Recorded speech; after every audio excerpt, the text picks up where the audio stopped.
Hi, I'm Dr. Glueck with St. Peter's Bone and Joint, and we want to continue the video series today talking more about knee injuries, and specifically want to talk about ACL injuries in this discussion. ACL is a very typical injury that we see in our office. Often will be younger athletes, but we're also seeing a significant increase in ACL injuries in patients that have injuries playing weekend sports or other increased activities as well too. We want to remind you that you can see these videos on the website at spbj.net. So let's talk more about the ACL, its anatomy, and how it works. If we look at the ACL, and we'll get a close look here of the ACL, this is typically what most people are aware of hearing about the ACL, is that this is often an injury that you hear about football players injuring their knee. If we take a close look on the knee, here we can see that the ACL is essentially the ligament that connects the femur to the tibia bone here. And this is a stabilizer in the knee that both helps with forward to backward motion at the knee and also rotational forces across the knee. Take a quick look on the inside and a close look here. We can see that if the knee is stressed, that ACL will help stabilize the knee, but when there's a direct force that may come across this knee, often a pivoting type force that can be stressed and eventually tear. When that tear happens, then we lose the stabilizing force in the knee, and so when you come to the office and we're examining the knee, we'll often stress the knee and check and see if that ACL is working for that. So that kind of stress will be pulling this tibia forward to see if this translates. If that translates, it's often consistent with a tear. So let's look more directly at the anatomy here, and again, this connects the femur to the tibia bone. It's an important stabilizing force. Without that, many athletes can't perform at the high level they expect to perform without a stable knee, and the symptoms typically are planting, cutting, and turning, and when they plant and cut, cannot maintain that, and often have a giving way or sensation that the knee is not stable.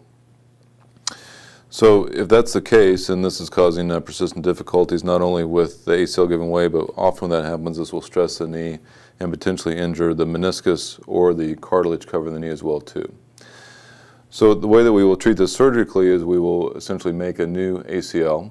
That's done by several different methods. Most typical method that I will often use is the hamstring tendons that run along this course along the knee. You can't see them in this model, but they run through here, and we can utilize those to make a new ACL graft for us. What we will typically do then is create a tunnel both on the femoral side here, by drilling up and into the femur, creating a socket, and then also creating a tunnel in the tibia through here as well too. And by doing that, we create new sockets or new tunnels to then place a new ACL in place of this one that is torn, and essentially reproduce that.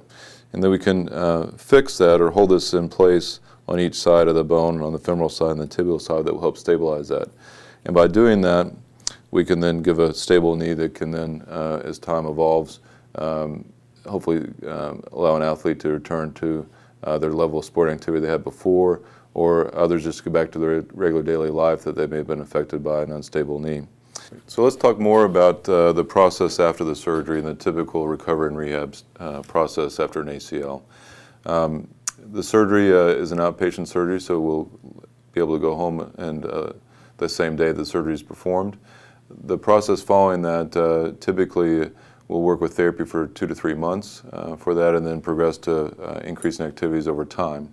It's important to understand that it takes up to a year for an ACL graft to fully incorporate and heal. So for athletes or people that are trying to get back to higher level cutting, pivoting activities, we will let you recover up until that year usually, to give the best chance for this to heal and have good function as well too. In the short term, the process typically is that we will limit weight bearing for the first several weeks, and also will be in a brace as you're transitioning into therapy. We'll typically see you back within the first week, start that therapy process for you, you'll be in the brace, and you'll transition to increasing weight bearing over time. Again, that process to fully recover can typically take up to a year, and that's to allow that graft to incorporate in and really maximize function.